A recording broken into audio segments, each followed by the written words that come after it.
Hello artists, Thomas here.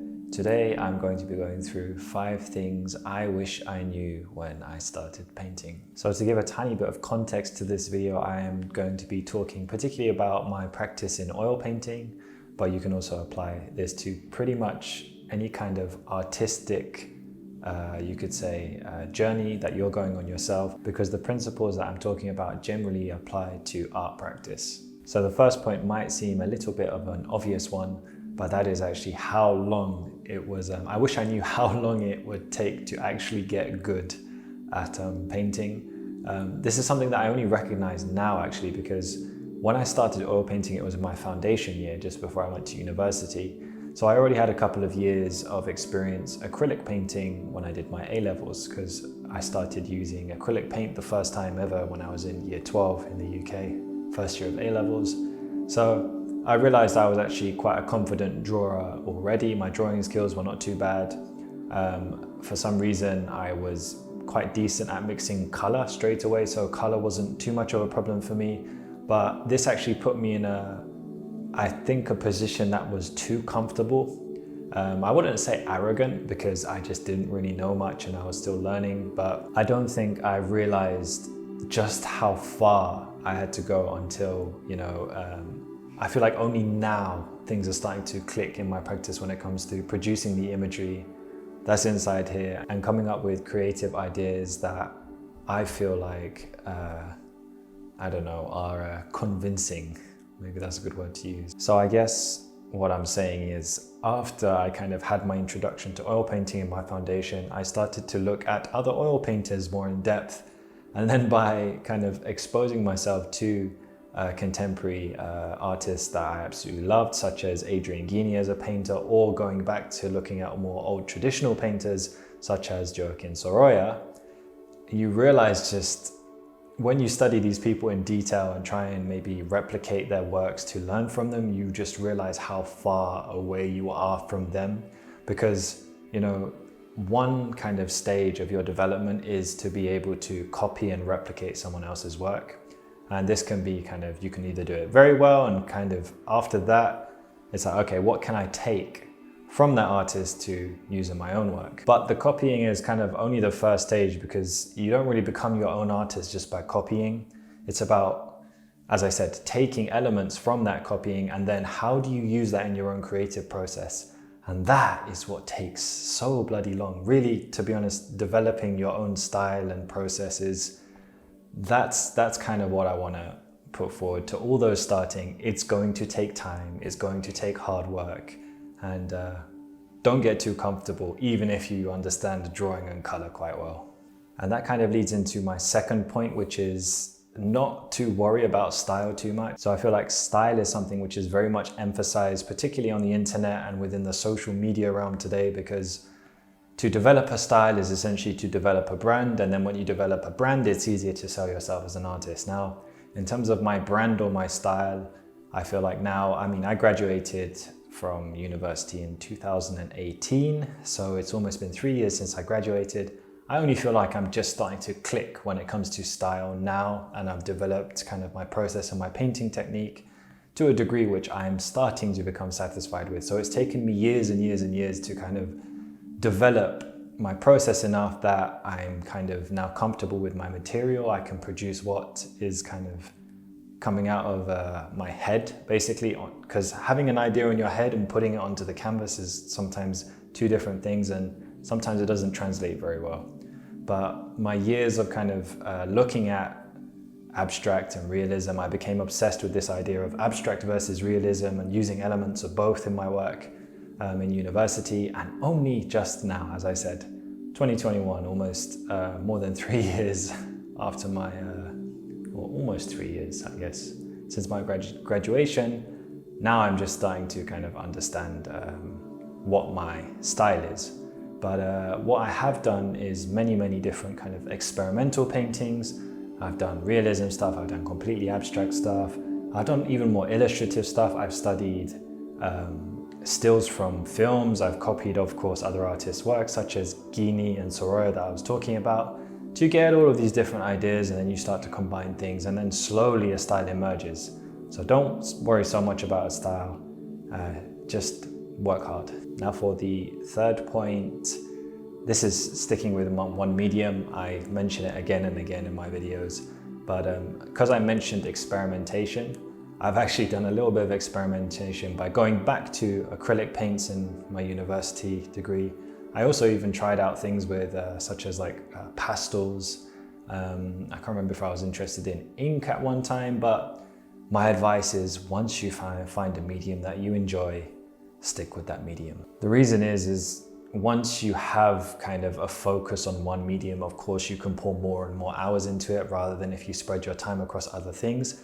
On top of that, there's also financial reasons for the reason you want to stick with one medium is because when it comes to artist materials, you want to go for artist quality paints, for example, when it comes to oil painting, which are expensive.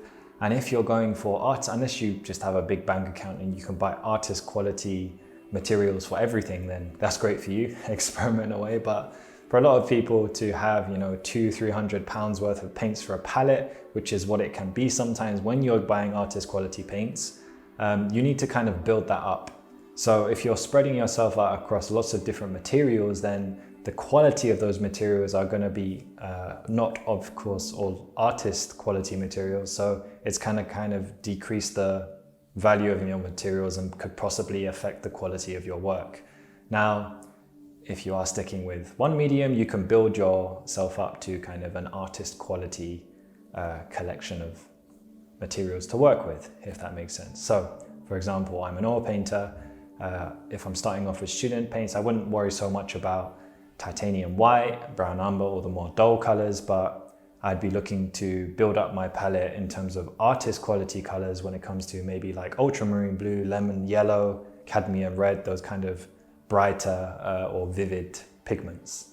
My fourth point is actually really paying attention to just how important the fundamentals of art are.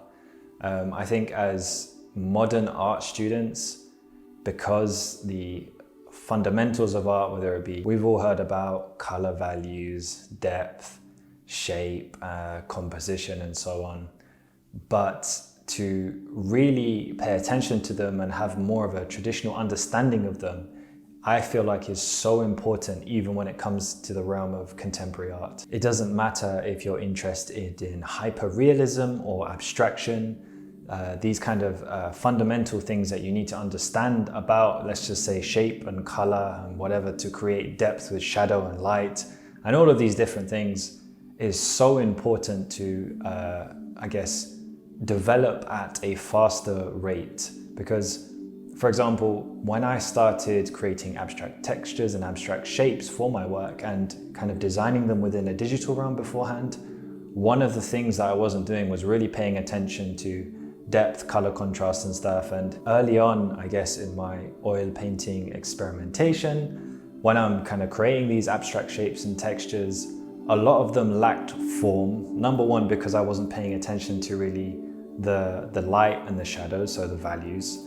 And then on top of that, making these abstract shapes kind of something to convince the viewer of them actually being shapes is kind of another thing for the style that I was going for. It was, I wasted a lot of material when I could have maybe put in a better planning process, and if I understood these things more, then it would have created better paintings. I don't know where I'm going with this. Basically what I'm saying is, whether you're looking at abstract work, realistic work, a mix of the two, when you have very strong artists creating amazing paintings in these different styles, usually it comes down to, you can look at these basic kind of principles and point out things that they are doing right that is creating a certain effect in those paintings. So pay attention to the fundamentals. So my fifth and final point is actually a little bit of a funny one, simple and funny, and that is to use enough paint. And I think this comes alongside buying expensive paints. Because I kind of started off early by having expensive paints, I didn't want to, I guess, use them all up so quickly, which was a mistake, because you really need to learn how to understand the volume of paint you're using and how to control the paint properly. And by always using a minimal amount of paint, number one, it first of all affects the affects the effect of the paint. Does that even make sense? It affects the quality of your work that's coming out, because if you're using a minimal amount of paint, it can kind of cause, you know, quite a rough texture in a sense, because the paint is almost dry. Another thing that you might do is also use too much turpentine when it comes to oil paint, or too much water when it comes to acrylic. I guess spreading out that pigment too much so it dulls the color.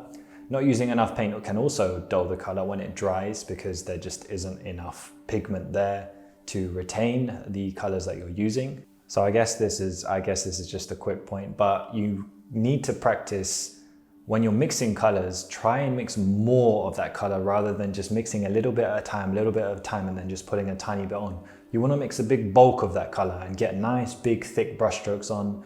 And you know, you will learn to use less and more paint and build up certain areas, but having that minimal amount of paint, or that really thinned out amount of paint all the time, is not a way to learn, and it will actually, I think it stops you developing as a painter. And there goes the bang in the background again. In the long run, it's actually more cost effective to just learn how to use your paints properly, because saves you doing like loads of bad paintings where you're technically wasting the material anyways. Although you are learning, a bad painting does teach you a lot of things.